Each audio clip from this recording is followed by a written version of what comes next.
This channel does not promote any violent, harmful, or illegal activities. All content provided by this channel is meant for an educational purpose only. যখন এই ঘটনা ঘটে 9 তারিখ 9 August তারপর আমরা দেখেছিলাম যে সেমিনার রুম চত্বর ওই এলাকায় ভাঙা হয়, সংস্কারের কাজ হয় এবং সেই ছবিও সবার আগে আমরাই তুলে ধরেছিলাম। তারপর প্রশ্ন উঠেছিল হঠাৎ করে এই সংস্কার কেন? এ ধরনের একটা ঘটনা ঘটে গেল, যখন এই ধরনের একটা ঘটনা এবং তথ্য প্রমাণ অত্যন্ত পরিমাণ প্রয়োজনীয়, ঠিক সেরকম একটা সময় সংস্কারের কাজ। Fair and bright night and day cream, ত্বক থাকবে ব্রাইট সারাদিন, পলিউশন ফ্রি, ঠিক যেন রাতের ফোঁটা সাদা ফুল। সারাদিন হ্যাপি ব্রাইট স্কিন। কে নির্দেশ দিলেন এই প্রশ্ন উঠেছিল। সন্দীপ ঘোষের নির্দেশেই ভাঙা হয়েছিল সেমিনার রুম চত্বর। TV9 বাংলার হাতে সেমিনার রুম চত্বর ভাঙার সরকারি নির্দেশনামা, ছবি দেখাচ্ছি আপনাদের। এই খবরই আমরা বেলা 12টায় ব্রেক করেছি, অর্থাৎ আরও একটা মোড় ঘোরানো তথ্য আপনাদের সামনে নিয়ে এসেছে TV9 বাংলা। এই মুহূর্তে আমার সঙ্গে রয়েছেন আমার সহকর্মী সৌরভ দত্ত। সৌরভ, সন্দেহটা ছিলই, সেটাই সত্যি হলো, সন্দীপ ঘোষই। মঞ্জিরা দেখো, অবিচারে 27 দিন ধরে আরজিকর মেডিকেল কলেজ সহ সমগ্র চিকিৎসক সমাজ, নাগরিক সমাজ একটাই প্রশ্নের উত্তর জানতে চেয়েছে যে তিলোত্তমার ধর্ষণ ও খুনের ঘটনার পিছনে কে বা কারা জড়িত, আর সেমিনার কক্ষ চত্বর ভাঙার নির্দেশ কে দিল। সকলের মনে একটা প্রশ্ন ছিল, বক্তব্য ছিল, ভাঙার নির্দেশ কে দিল যদি জানা যায় তাহলেই তিলোত্তমা ধর্ষণ খুনের ঘটনার সঙ্গে কারা কারা জড়িত কান টানলে মাথা আসবে, সেই ব্যাপারটাও অনেকখানি স্পষ্ট হবে। অন্তত একটা পথ খুঁজে পাওয়া যাবে, যে পথ ধরে এগোতে পারবেন তদন্তকারীরা। সেই পথের দিশা দেখালো TV9 বাংলা। তথ্য সহ আমাদের স্ক্রিনে আমরা দেখাচ্ছি যে 10 তারিখ এই নির্দেশনামা, যে প্রশ্নের উত্তর সারা বাংলা, সারা সমুদ্র, হিমাচল জানতে চাইছে। কে দিয়েছিল নির্দেশ? অধ্যক্ষ সন্দীপ ঘোষ দিয়েছিল নির্দেশ। তিলোত্তমার ধর্ষণ ও খুনের ঘটনার পর দিন সেমিনার কক্ষ ভাঙার নির্দেশ প্রাক্তন অধ্যক্ষ সন্দীপ ঘোষ দিয়েছিলেন।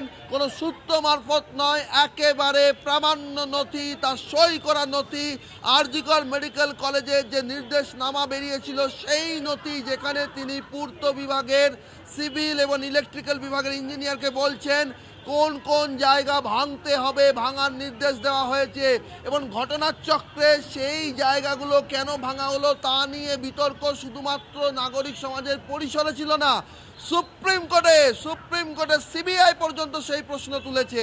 বাবা মা প্রশ্ন তুলেছেন। বাবা মা বলেছেন যে তাদের সন্দেহ হচ্ছে এখন যে সেমিনার কক্ষে নয়, অন্য কোথাও মেয়েকে হত্যা করে তারপর সেখানে রাখা হয়েছিল। কারণ তারা প্রশ্ন তুলেছেন ছবি দেখিয়ে যে দেহ যেভাবে পড়েছিল সেখানে তার জুতো intact, laptop intact, table intact, জলের বোতল ইনট্যাক্ট, সব এক জায়গায় যেমন গোছানো আছে পরিপাটি করে। মেয়ের হাত রয়েছে এভাবে মাথায় হাত দিয়ে যেন সে ঘুমোচ্ছে। এইভাবে শান্তির ঘুমে কেউ কাউকে কি খুন করতে পারে? কোন খুনির দেহ দেখেছো তুমি আজ পর্যন্ত যেখানে মাথায় মানে পুরোটাই সাজানো? সৌরভ, মাথায় হাত দিয়ে যেভাবে শুয়ে থাকে একজন ব্যক্তি, সেই রকম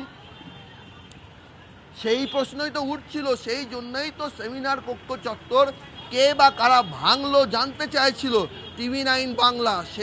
সেই তথ্য সামনে আনলো এবং সেই তথ্যের বয়ানে কি লেখা রয়েছে? সন্দীপ ঘোষ কিন্তু সুকৌশলে কাঁধে বন্দুক স্বাস্থ্য ভবনের রেখেছে। কারণ শেষ প্যারায়, শেষ অনুচ্ছেদে তিনি লিখছেন যে পিজেবি বিল্ডিংয়ের বোর্ড রুমে স্বাস্থ্য সচিব নারায়ণ স্বরূপ নিগম, ডিএমই কৌস্তব নায়কের উপস্থিতিতে এই সিদ্ধান্ত হয়েছে অ্যাজ সুন অ্যাজ পসিবল, এই সিদ্ধান্ত কার্যকর করতে হবে। স্বাস্থ্য সচিবের সঙ্গে পরবর্তী ক্ষেত্রে চিকিৎসকদের যে বৈঠক হয়েছিল, সেই বৈঠকে চিকিৎসকেরা জানতে চেয়েছিলেন স্বাস্থ্য সচিবের কাছে কার নির্দেশে ভাঙা হলো। স্বাস্থ্য সচিব জানিয়েছিলেন তদন্ত করে দেখা হচ্ছে। এখনো পর্যন্ত প্রশ্ন তুলেছিলাম আমরা। একদম সৌরভ, তোমার যে সমস্ত তথ্য তুমি সামনে এনেছো সেই সমস্ত তথ্যের মাধ্যমে প্রশ্ন তুলেছিলাম আমরা। আর এই মুহূর্তে যে তথ্য আরো সামনে এসেছে তাতে নির্দেশ কে দিয়েছিলেন ওই এলাকা ভাঙাচোরা করার, সংস্কারের করার, সেটা পরিষ্কার। এবং এই নির্দেশের সঙ্গে কারা জড়িয়ে রয়েছে সেটাও এই মুহূর্তে পরিষ্কার। আরও তথ্য সামনে আনবো আমরা বারবার। এ নিয়ে ইতিমধ্যেই এই চিঠি যখন সামনে এসেছে তখন আরও একবার তোলপাড় পড়ে গিয়েছে। বিশিষ্ট চিকিৎসকরা কি বলছেন সুবীর গাঙ্গুলি, সুবর্ণ গোস্বামী বক্তব্য আপনাদের শোনাবো। পুরো সিন্ডিকেট রাজ যারা গত কয়েক বছর ধরে চালিয়ে আসছে রাজ্যের স্বাস্থ্য ব্যবস্থায়, যারা স্বাস্থ্য ভবন, বিভিন্ন medical college, West Bengal medical council, স্বাস্থ্য বিশ্ববিদ্যালয়, হেলথ রিক্রুটমেন্ট সমস্ত কিছু দখল করে আছে, যে নামগুলো সামনে চলে আসছে, সন্দীপ ঘোষের সেনাত বাহিনী যাদের বলছি, তারা সকলে প্রত্যক্ষ এবং পরোক্ষ, কেউ কেউ পরোক্ষ অপ্রত্যক্ষভাবে জড়িত।